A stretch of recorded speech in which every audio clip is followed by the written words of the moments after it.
In this video I'm going to be sharing with you guys tips on how to land a fully funded scholarship in that university you're seeking to apply to. Please keep watching.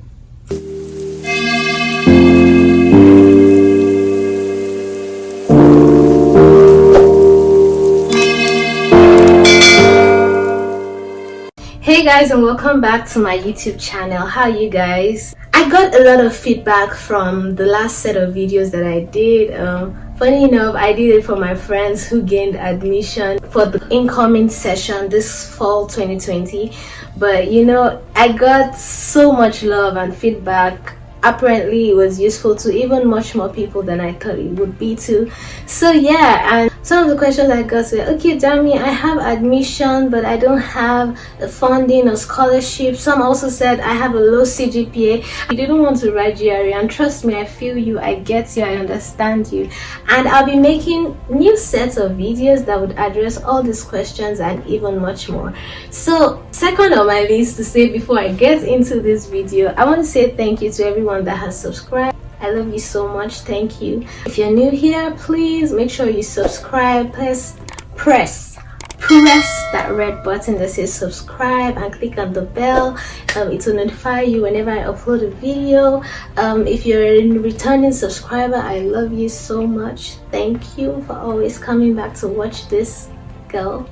Why are we here today? Just to give you tips on how to land a fully funded scholarship in the US or in Canada, UK, Germany, Australia, Switzerland, whatever country you want to go to. We don't want to limit ourselves, so as much as you can dream it, you can get there. So I'll be using my experience as someone who applied to the US, so I'm sure these tips will also apply to other places too, so please keep watching and make sure you watch till the end.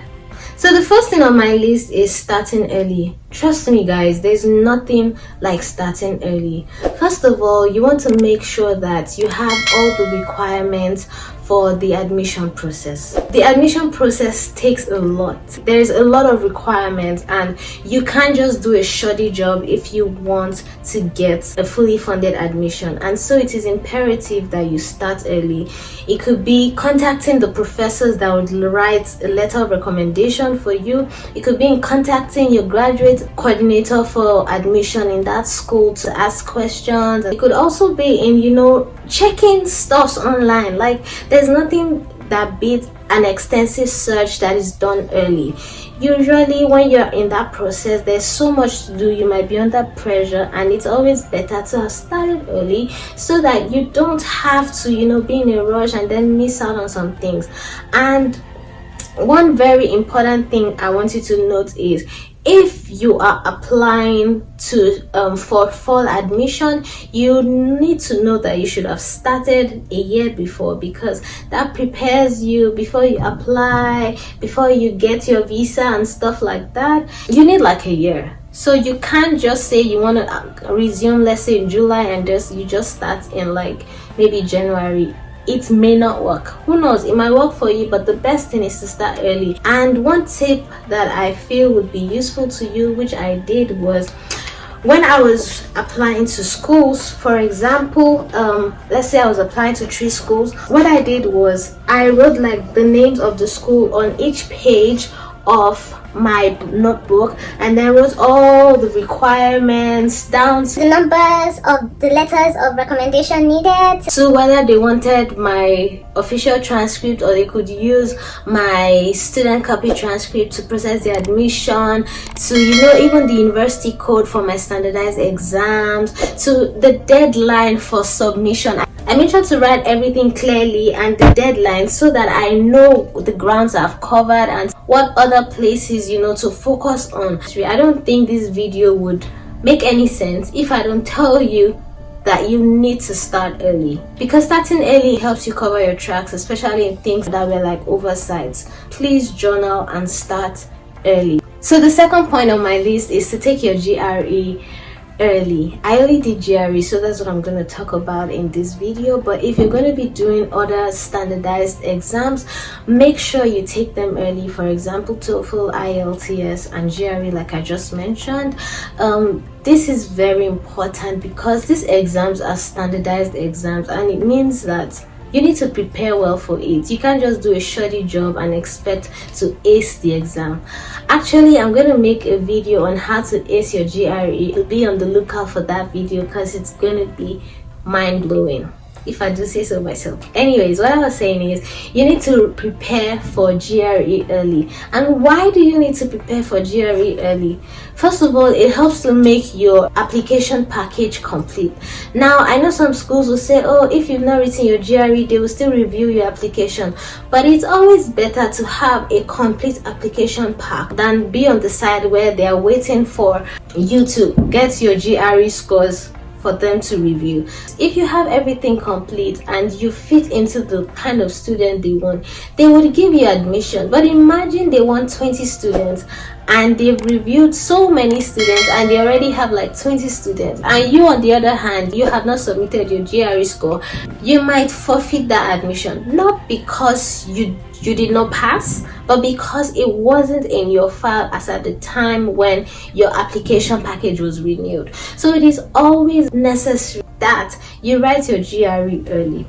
Secondly, on this point of taking your GRE early, it helps you to filter through schools. Now, some schools want a particular score for GRE. That means, let's say they do not want below 310.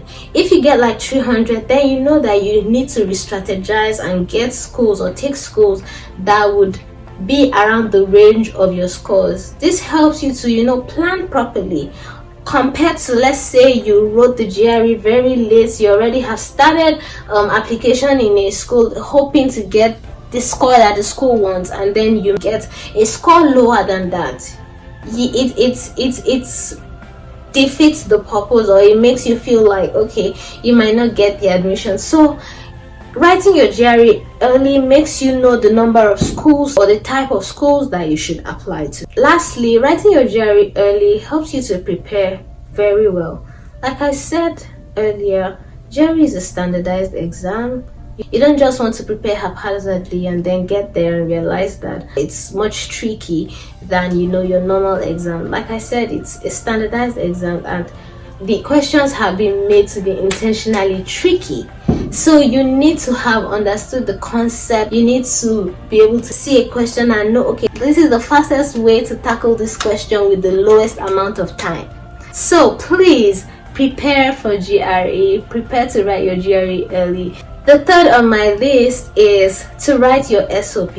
Now, SOP is your statement of purpose, like an essay to tell the school why you chose that particular school. And writing your SOP early just helps you, put your thoughts together. You'll be doing so many things. You'll be writing GRE, trying to apply for so many things while trying to live a life. So writing your SOP early just helps you to draft your thought properly. It also helps you to give people who can help you review the essay.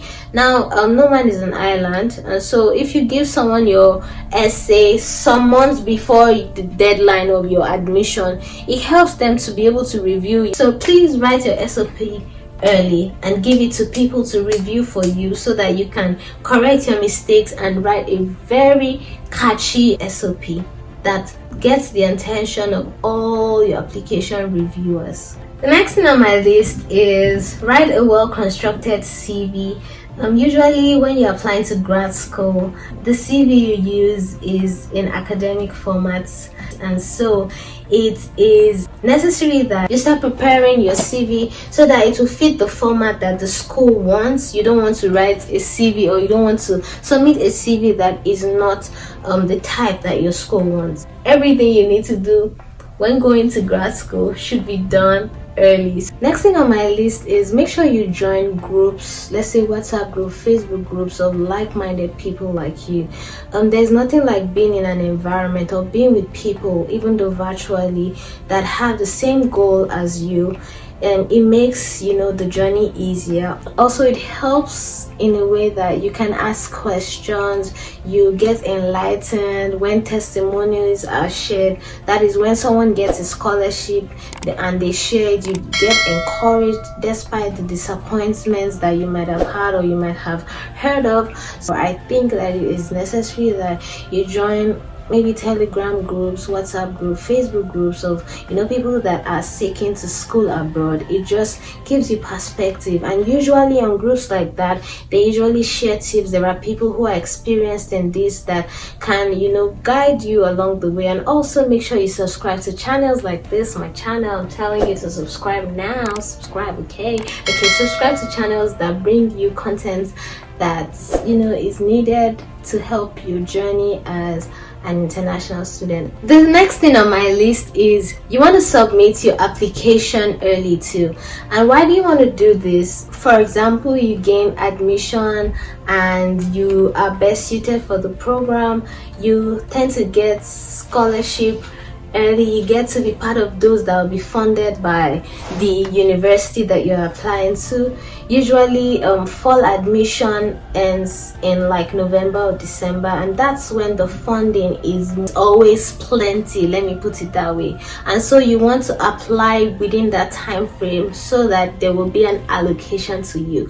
If for example you're applying to a school for a fall session and you submit like March, you might be lucky to get funding, but most of the time funding already would have been disbursed, and so you might get admission and not get funding. And I'm going to tackle this in one of the videos that I'll be making after this, on those who have gotten admission but did not get funding and how they can go about getting funding. So please also be on the lookout for that.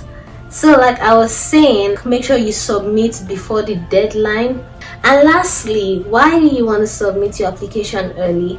If you're shortlisted for admission, if you're like a department that requires interview, submitting your application early would help you to prepare for that interview. So by the time you gain admission, you already know you need to prepare for interview. So these are the few points I have for you on gaining a fully funded scholarship. The last thing, I know I said the last thing on my list, but I think I'd like to add this. It is very necessary that you reach out to people on LinkedIn. Go to LinkedIn, search for the school you want to go to, and just click on people. You can reach out to those in your department and then talk to them, ask them. Usually I always prefer that you reach out to international students. You can always tell from the names of the people on the profile to the school. Like if you see a Shola on LinkedIn in the US, you already most likely can tell that he is or she is an international student. So like I always say, I believe in you. You can do this. I did it, so you can. Thank you so much for watching to this point. I'll see you in my next video.